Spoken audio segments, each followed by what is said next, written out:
مرحبا يا حبايبي، اليوم راح اخذكم برحلة صغيرة بلد الكرم والنكهات الأصيلة عسورية، وراح نعمل سوا أكلة من أطيب ما يكون، وهي الصفيحة الشامية بطريقتها التقليدية يلي بتجهزوا حالكم لأنه الريحة راح تعبي البيت. يلا نبلش. في وعاء نحطو 2 كيسان تاع ماء عادي، ملعقة صغيرة تاع ملح ونخلطو، من بعد نزيدو 5 كيسان ونص تاع فرينة.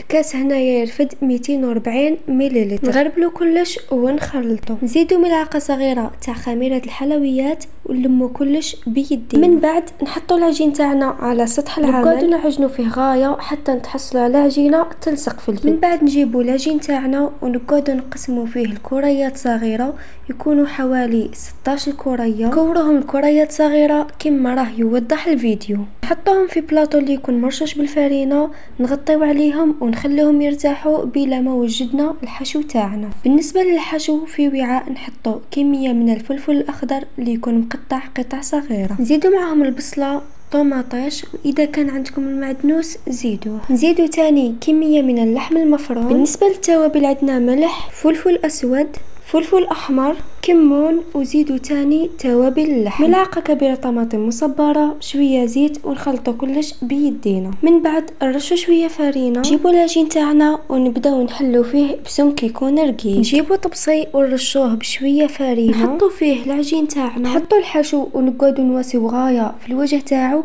حتى يولي يساوي لنا السمك تاع العجين. بالنسبه للطهي نجيبو مقله ولا طاجينه ولا اي حاجه تكون عندكم ثقيله، ونحطو فيها الصفيحه تاعنا على نار تكون قليله، نغطوها ونخلوها تطيب كي يحمر العجين تاعنا نحوه. وهذه هي النتيجه، نتمنى تكون عجبتكم.